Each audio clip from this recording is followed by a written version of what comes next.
Christmas morning is supposed to feel warm, right? Like cinnamon and pine needles and the quiet hum of family togetherness. But for me, Christmas has started feeling more like frostbite, cold, creeping, and impossible to ignore. I'm 36 now, and I've spent most of my adult life pretending that being excluded didn't sting, that family ties weren't supposed to strangle. But this year broke something.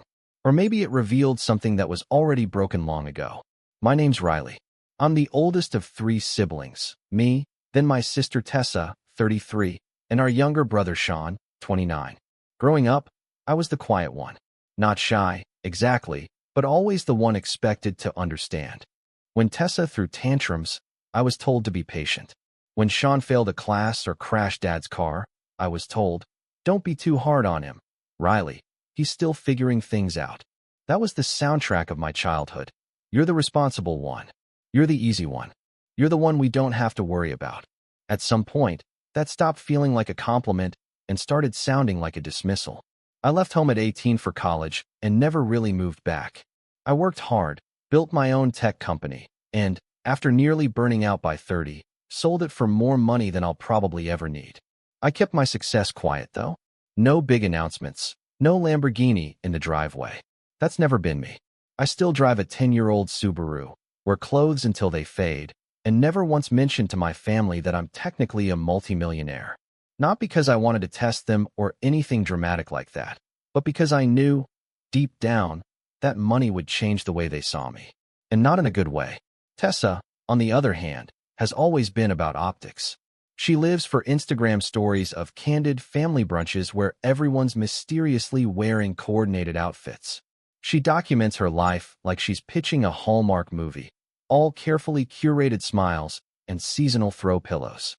She's married to Mark, who is just as obsessed with appearances, and they have two kids, Ashton, 6, and Everly, 4. Tessa calls them her miracles and insists the rest of us refer to them as the littles, which honestly makes my skin crawl a little every time. Sean floats. That's the best way I can describe him. One month he's selling real estate. The next he's doing landscape design. The next he's launching a podcast about mindful masculinity that disappears after 3 episodes. He's always had charm, though. That easy, disarming way of making everyone feel like they're the most important person in the room. It worked on my parents, still does, if we're being honest. Our parents, Joyce and Daniel, are, well, complicated. My mom's the kind of woman who calls herself brutally honest when she's really just rude. My dad's quieter, but no less passive-aggressive. They mean well, or at least, they convince themselves they do. But over the years, their accidental slights started to feel pretty intentional. Like when they forgot to tell me about Sean's engagement party, then insisted they thought I wouldn't be able to make it anyway. Or when I gifted them a trip to Napa for their anniversary, and they spent the entire time posting photos captioned, "Thanks to our wonderful Tessa for organizing this," as if I didn't exist. But this Christmas was different. I'd been living in Seattle for the past 5 years, but I bought a cabin just outside Denver last summer. A place with big windows, a roaring fireplace, and enough room for everyone to gather comfortably. I thought, maybe foolishly, that it could be the start of something new, a fresh tradition. I offered it to the family as a potential Christmas spot back in September. I even emailed pictures. No one responded. Then in November, Mom casually mentioned that Tessa's offered to host this year. It just makes more sense with the kids. I nodded, told her I understood. But deep down, something cracked. I had offered to host. I had already decorated the damn cabin. I had blocked off the entire week in my calendar. But once again, my gesture was treated like an afterthought. Still, I told myself it was fine. That I could spend Christmas on my own, maybe invite a few friends over, go snowshoeing, start a new tradition. I try not to take it personally. I even shipped gifts to Tessa's house for the kids, wrapped, labeled, no drama, just so they'd know I hadn't disappeared. And then Christmas morning came. I was drinking coffee in front of the fire, watching the snow drift down outside my window, when my phone buzzed with a notification. Tessa had tagged me in a photo on Instagram. The caption read, "Christmas morning with the whole fam. So blessed." I stared at it for a full minute before opening it. There they were. My parents, Tessa, Mark, Sean, the kids, even my Aunt Marlene, who I hadn't seen in years, sitting around a massive fireplace I knew far too well. Because it was mine. They were in my cabin. Every single one of them. I hadn't given them the code. I hadn't even told them I wouldn't be there. I never said it was available. But somehow, they had let themselves in, made themselves at home, and then posted about it like it was a normal family gathering. I zoomed in on the photo. My throw pillows. My rug. The mug in my dad's hand had a chip on the rim from where I dropped it last month. This wasn't a coincidence. This was deliberate. The rage came slowly, like a pot coming to a boil. First disbelief, then humiliation, then something deeper, betrayal. I scrolled through the rest of Tessa's post.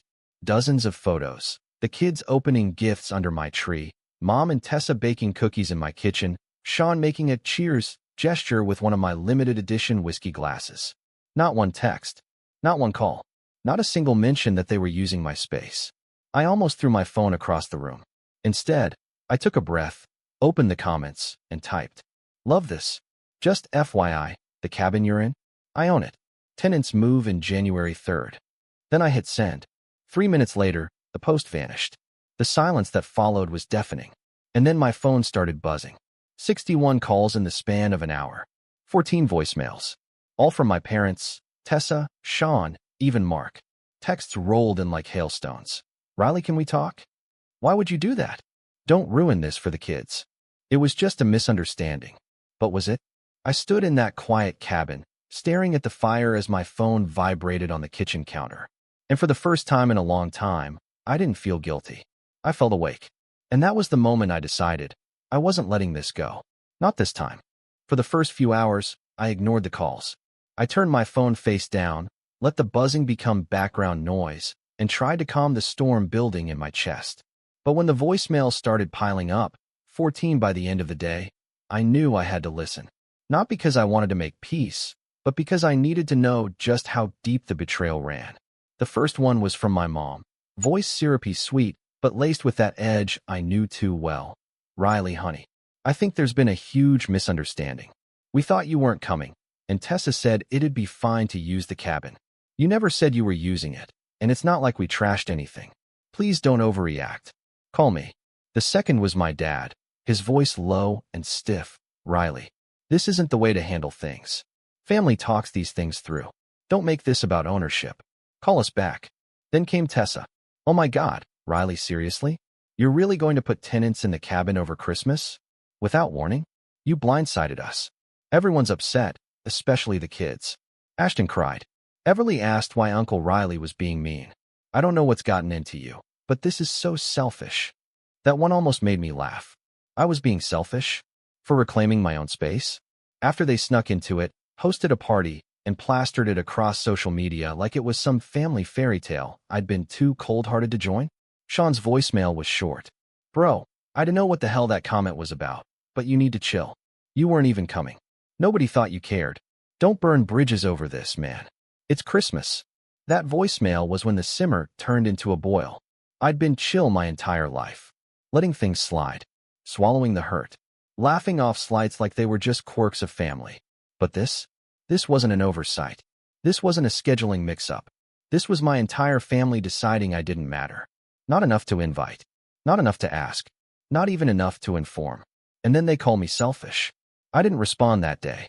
Or the next. I packed up a few things and drove back to Seattle 2 days early. When I arrived, there was a large envelope waiting in my mailbox, certified mail, from a real estate agency. Confused, I opened it.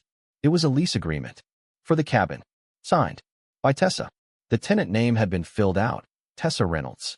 Lease term, 1 year. Start date, December 15th. My hands started shaking. Attached was a note from the leasing agent. "Thank you for finalizing this. We received the signed lease and key copies from your sister last week. We're excited to move forward with the property management partnership. Please let us know when you'd like the direct deposit info for rental income." Rental income? Partnership? I stared at the documents for a long time, mind reeling. Tessa had posed as me. She had contacted the agency I'd mentioned casually months ago when I was exploring whether I should rent the cabin during ski season. She had given them the access code, had keys made, and even filled out paperwork in my name. The lease was technically void, since it didn't have my signature, but the boldness of it stunned me. She'd planned this. The whole family gathering at my cabin wasn't a spontaneous Christmas miracle. It was orchestrated, and they'd never planned to tell me. I drove straight to my lawyer's office the next morning. Rebecca's been my real estate attorney for years, calm, no nonsense, and fiercely competent. When I showed her the lease, she whistled softly. "This is borderline fraud," she said, flipping through the pages. "Definitely impersonation. She's lucky the agency didn't wire funds yet, or she'd be in even deeper." I didn't even know what to say. I just sat there, gripping the edge of the chair like the ground was shifting beneath me. Rebecca leaned forward. "Riley, I know this is family, but you need to decide how far you're willing to go. We can stop this, but it might get ugly."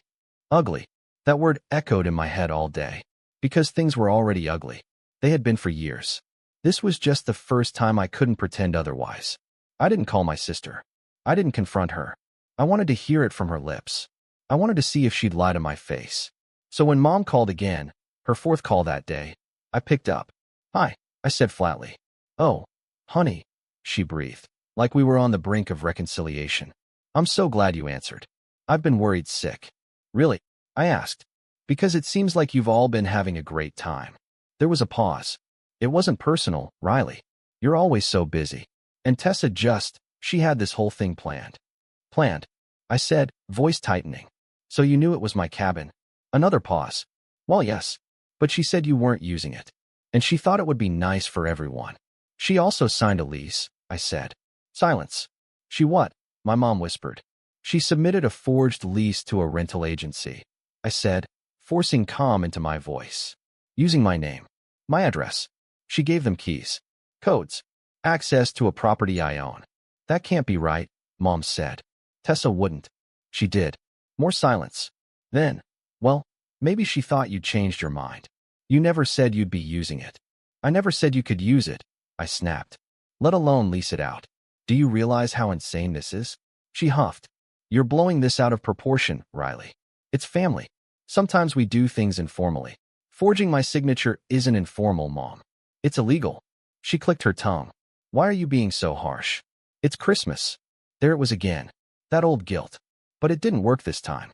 "Because you all made a choice," I said. "You chose to go behind my back. You chose to erase me. So don't talk to me about Christmas." I hung up. And that was the last time I spoke to her that week. 3 days later, Sean showed up in Seattle. I opened the door to find him standing there, sheepish grin on his face, hands shoved in the pockets of a too expensive leather jacket. "Bro," he said. "Let's talk." I didn't move. "How did you know where I live?" "Tessa," he said, without blinking. "She said you'd cool off by now." I stepped aside, not because I wanted to forgive him, but because I needed answers. We sat in my living room. I didn't offer him a drink. Sean looked around. "This place is nice. Didn't realize you were doing this well." That rankled. "I keep my business private." "Yeah," he said. Clearly. There was a long pause. "I didn't know about the lease," he said finally. "I swear. I thought you were letting her use the place." "And you didn't think it was weird that I wasn't there?" I asked. "That I hadn't posted, called, or shown up?" He shrugged. "I figured you were doing your solo thing again. You're hard to read, man." I didn't respond. Sean leaned forward. "Look, I get it. It was messed up. But you know how Tessa is. She thinks everything is hers by default. Always has.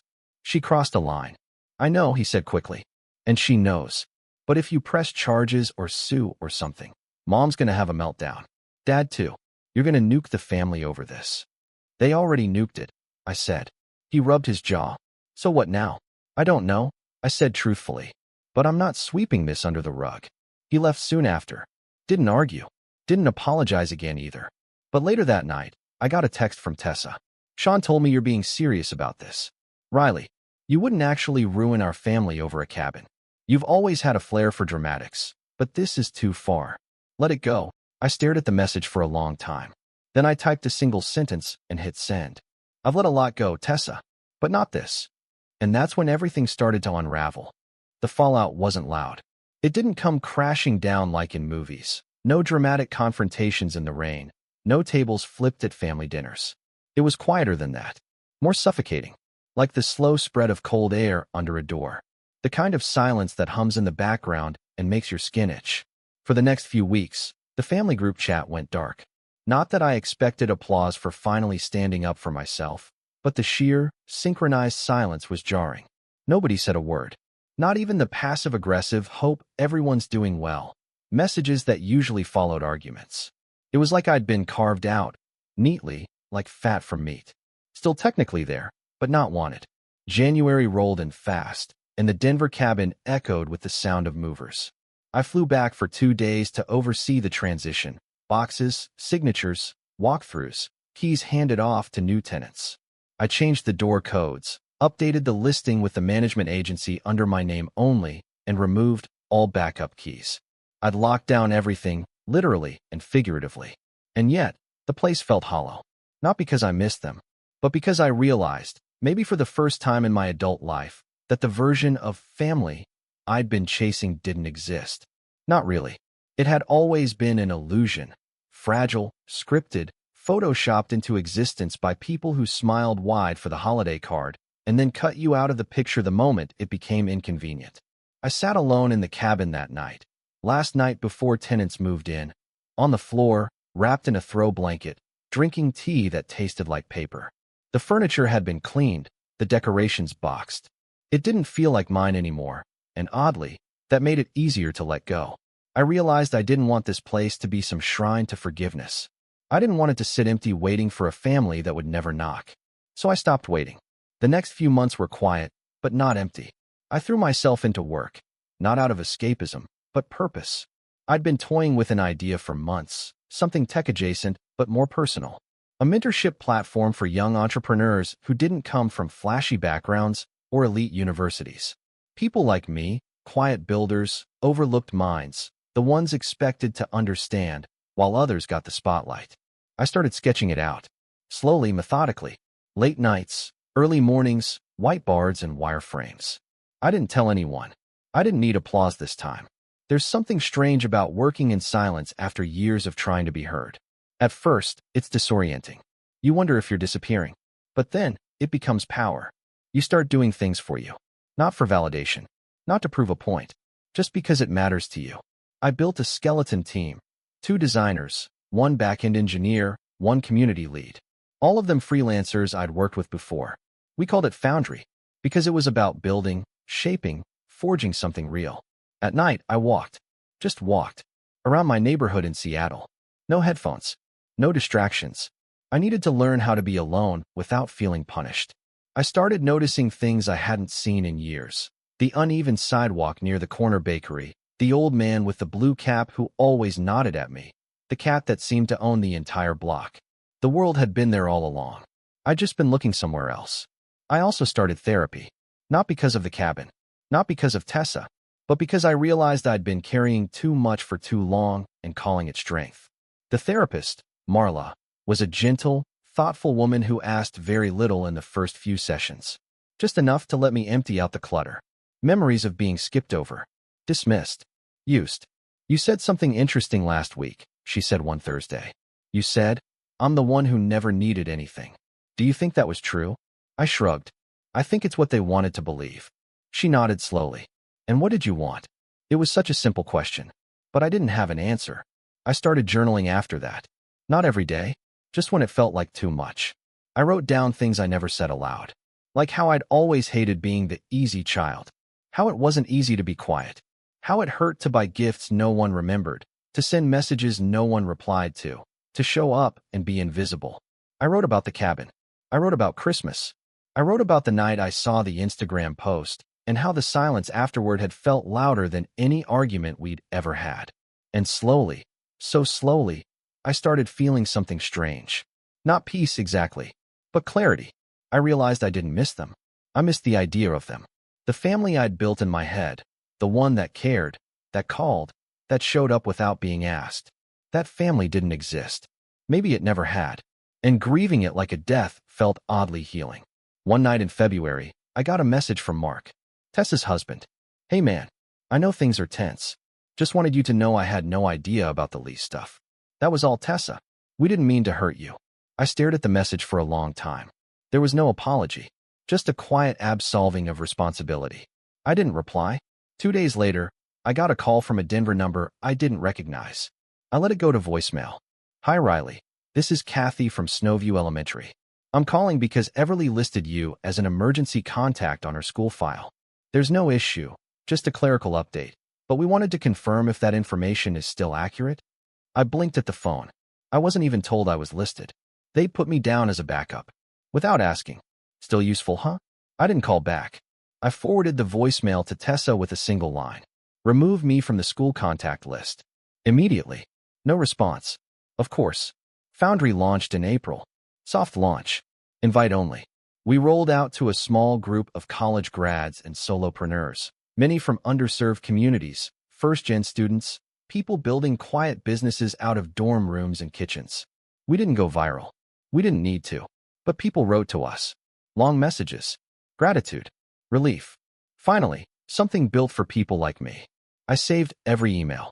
Printed a few. Framed one. I didn't tell anyone in my family. They wouldn't have asked anyway. One night in May, Sean messaged me again. No greeting. Just a screenshot of a family Facebook post. My parents had posted photos from Mother's Day brunch. Tessa, her kids, my parents. Balloons, cake, captions about blessings. I wasn't in it. I wasn't mentioned. Again, under the image, Sean had written, "You really done with them?" I stared at it for a while. Then I typed back, "I think they've been done with me for a long time. I'm just catching up." He didn't reply. That summer, I went back to the cabin, not to stay, just to check in, do some seasonal maintenance, make sure everything was running smoothly. The tenants were out for the weekend. It was quiet, still. I walked the old trails I used to hike as a kid, saw my breath in the morning mist, listened to the way the trees didn't ask for anything. On the way out, I stopped at a small gift shop by the lake. A carved wood sign caught my eye. It read, "Family isn't who you come from. It's who stands with you when you stop trying to earn it." I bought it, hung it in my apartment entryway. The next time my phone rang with a family name, I let it ring out.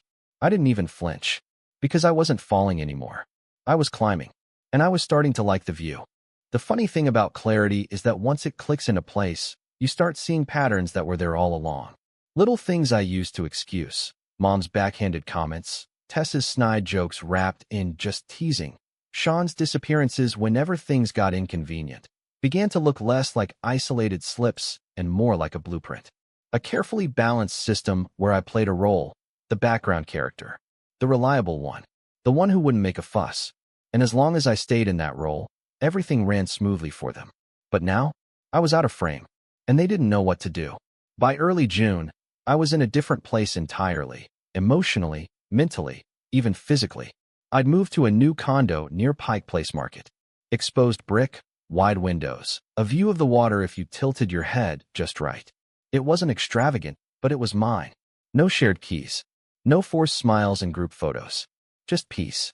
I'd also taken the time to revisit some legal matters. The cabin, for example.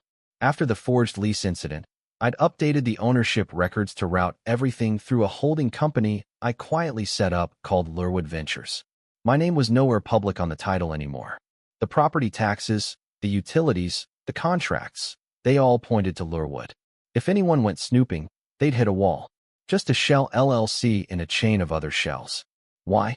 Because I wanted to see if Tessa would try anything again. And I had a feeling she would. My instincts were proven right when I got an email from the property manager in late July. "Hi Riley. Just wanted to confirm something strange." A woman named Tess Reynolds emailed asking to regain management access to the cabin. She claimed to be the owner and sent a fake utility bill as proof. Thought you should know. I stared at the email.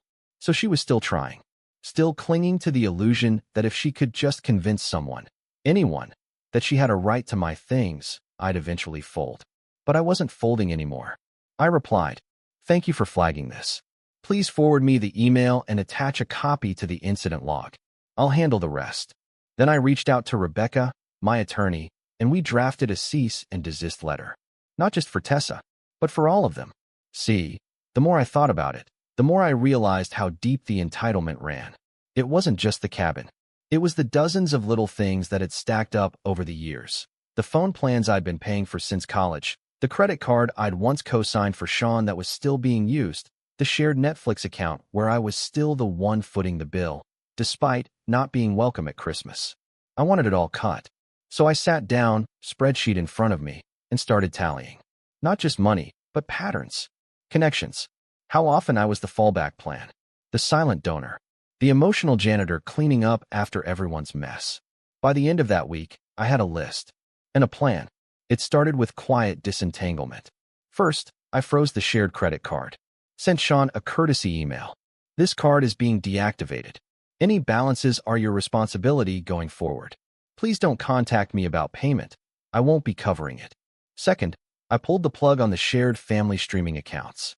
Netflix, Hulu, Spotify, even the Ring account I'd once set up for mom and dad's house when they couldn't figure out how to install their own. Third, I removed myself from any and all emergency contact lists. Schools, doctors, even the vet for Tessa's dog. Yes, somehow, I'd ended up listed there too. Fourth, I filed paperwork to formalize Lurewood Ventures as the official owner of all 3 of my properties. The cabin, my condo, and a small duplex I'd quietly bought as a side investment. All trust managed, all ironclad. But it wasn't just about cutting them off. I wanted them to understand. So I did something I hadn't done in years. I invited them to lunch. All of them. At a quiet restaurant downtown. One of those wood-paneled places with linen napkins and waiters who don't write anything down. I booked a private room, just in case voices were raised. Or truths were finally heard. Tessa arrived first, of course, right on time, and already flustered. She was wearing her polished mom uniform, soft beige cardigan, gold pendant necklace, oversized sunglasses on her head like a crown. She looked around like she owned the place and barely acknowledged me when I stood to greet her. Then came Sean, 10 minutes late, smelling faintly like cologne and carelessness. And finally, my parents, my mother in pearls and pastel lipstick, my dad quiet, unreadable as always. We sat. No one ordered. They waited for me to speak. I didn't rush. I let the silence stretch just long enough to feel heavy. Then I folded my hands and said, I wanted to say something once. Just once. And I wanted you all to hear it at the same time. Tessa rolled her eyes. Riley, if this is about the cabin again. It's not just about the cabin, I said evenly. It's about everything. They stared. I continued. For years, I let things slide. I paid. I showed up. I didn't complain. I thought that's what family meant. But now I realize it was just permission. Permission for all of you to keep taking and pretending it was normal. My mom frowned. That's not fair. No, what's not fair is being excluded from Christmas in my own home. What's not fair is being told I'm selfish for reacting to fraud. What's not fair is being treated like a backup generator that no one wants until the lights go out. Sean shifted uncomfortably. Tessa crossed her arms. I pulled out a small folder and slid it across the table. Inside was a printed breakdown of everything I'd deactivated, transferred, removed, or closed. It wasn't dramatic. Just facts. These are the accounts I've shut down. The cards I've closed. The utilities I've transferred. Going forward, I'm not your fallback. I'm not your sponsor. And I'm not your scapegoat. Tessa scoffed. Is this revenge? Some power trip? No, I said. This is freedom. Yours and mine. My dad finally spoke. Son, this seems a little drastic. I met his eyes. No, Dad. What was drastic was forging my name. What was drastic was cutting me out of holidays and then acting shocked when I didn't want to fund the next one. They didn't apologize. I didn't expect them to. I paid the bill without a word and left. I never expected that conversation to change them. But I needed it. Not for closure, but clarity. And that clarity? It gave me momentum. Foundry hit its stride that summer. We brought in new mentors, self-made business owners, investors who'd built wealth without Ivy League degrees or flashy VC deals. We partnered with local colleges and startup incubators. We launched a podcast. I even gave a few interviews, anonymously at first, then eventually by name. One of them ended up in a business newsletter Tessa subscribes to. She didn't reach out. But 2 weeks later, I got a LinkedIn connection request from Mark. No message. Just a silent bridge-building gesture. I didn't accept. Not yet. Because I wasn't done building something of my own. Something they couldn't take credit for. Something they couldn't hijack or twist into a photo op. Something that wasn't a cabin or a family brunch or a birthday dinner where no one remembered my name. This was mine. And the best part? They had no idea what was coming next. Revenge, I've come to realize, doesn't always need to look like fire. It doesn't have to be loud or cruel or wrapped in petty theatrics. The most satisfying revenge is quiet. Surgical. The kind that doesn't demand applause but leaves no room for denial. And in the end, mine wasn't just about payback. It was about putting a period at the end of a sentence they never let me finish. By September, Foundry had gone from a small mentorship circle to something bigger. We'd attracted the attention of a few angel investors, not because I was chasing money, I had enough, but because they believed in what we were doing. We weren't just helping new entrepreneurs. We were teaching them how to navigate a system that had ignored people like us for too long. We were showing them how to build something with no family name, no rich uncle, no safety net. In the middle of all that growth, something poetic happened. I got a call from a nonprofit organization I'd worked with before, small business grants for single parents, mostly women, often overlooked. They were losing funding, and a mutual contact said they were looking for someone to quietly step in and help restructure the board and offer operational support. No fanfare, just someone who knew how to rebuild. I asked for the board list. Tessa's name was on it. Apparently, she'd been on the board for 2 years. A community face, they called her. She helped with social media, fundraising events, donor dinners, mostly surface-level things. But she was good at playing the polished advocate. The look at this empowered mompreneur aesthetic. I asked for a meeting. Quietly, the executive director, Dana, met me for coffee. I explained who I was. I told her about Foundry. I didn't bring up Tessa at all. Dana, it turned out, had heard of our platform. She smiled wide. We've been trying to build something similar in-house, she said. But we don't have the tech or the staff. I offered to help. I asked for no salary, no title, just a consulting agreement that would give me access to the organization's operational structure. A foot in the door. She said yes. And just like that, I stepped into my sister's world. But not as a brother, as the guy she hadn't seen coming. Over the next 6 weeks, I worked quietly. I reviewed budgets. I optimized workflows. I hosted a virtual workshop on funding strategies that drew more attendance than any of their prior donor dinners. Dana was thrilled. So was the board. They offered me a formal seat. I accepted. Tessa didn't even know I was involved. We were ships passing in adjacent inboxes. She still thought I was just that tech guy in Seattle. Then came the Grant Gala. Annual event. Big venue. Open bar. Silent auction. All the right hashtags. I was invited as a board member. So was she. I didn't RSVP. Instead, I asked Dana for a favor. I offered to sponsor the event, anonymously. Full venue rental, catering, AV. No name on the banners. No speeches. Just one small request. I wanted to handle the donor appreciation video. She agreed. I called in a favor from a videographer friend. We gathered footage from mints at Foundry. Testimonials. Stories. People who'd built side hustles into storefronts. Who'd paid rent from their first freelance gigs. Who no longer had to choose between daycare and chasing a dream. I narrated it myself. Calm.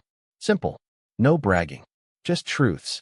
At the end of the video, a black screen faded in. Just white text. This event was made possible by a silent investor. Someone who believes in second chances. Even when others only remember the first mistake. The room was dead quiet when it ended. I know because Dana told me. Tessa was at the front table. She clapped politely. Then Dana got up and made her speech. She thanked the board. She thanked the mentors. And then, casually, she said, "We're especially grateful to our new operations advisor, Riley, whose platform, Foundry, is now an official partner, and whose generosity made tonight possible." Tessa's face, Dana later told me, turned to stone. I hadn't just shown up. I'd built something under her nose and lifted the very community she claimed to champion. Without her help, without her approval, without ever asking for a seat at her curated table. She didn't come over that night. She didn't text. But 2 days later, she resigned from the board. No explanation.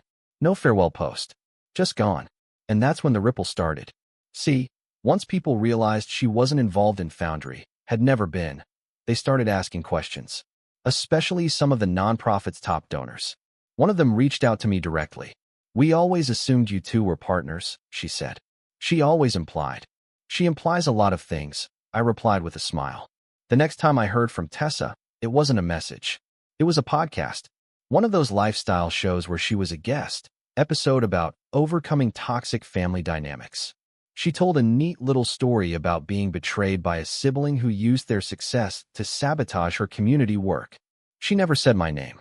She didn't have to. But I didn't respond. Because I didn't need to. While she recorded her curated narrative, I was closing a partnership deal with a university incubator that would give Foundry access to 1,200 students annually. Real people. Real change. Sean reached out again in November. This time it was different.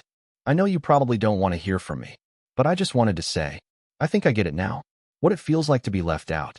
Things have been weird. Mom and Dad barely talk to me unless they need something. Tessa's freezing me out. It sucks. I stared at his message for a long time. Then I replied, I'm not happy that you're hurting, but I am glad you're starting to see it. He didn't reply for a while. Then, can we talk sometime? Just us. I said yes, because not all bridges need to be burned. Some just need new architects. As for my parents, the silence stretched into winter. No calls, no cards, not even a passive-aggressive Facebook tag. And yet, I felt lighter than I ever had. I celebrated the holidays with a few close friends, the ones who'd become my chosen family. We cooked. We laughed. I hosted them in my condo, and for the first time in years, I didn't feel the need to check my phone for obligatory family messages, because none were coming, and I was finally okay with that. Then, on Christmas morning, my phone buzzed. Not with a call, but with a photo. A text from Sean.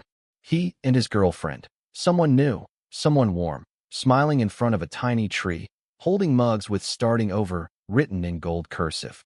Below it, he'd written, no family drama this year. Just peace. Hope you found yours too. I smiled. And for the first time in a long time, I meant it. Because revenge isn't always about destruction. Sometimes it's about reclamation. Reclaiming space. Reclaiming peace. Reclaiming the version of yourself they tried to convince you didn't matter. I looked around my home, my life, myself, and I knew I hadn't just walked away. I'd risen.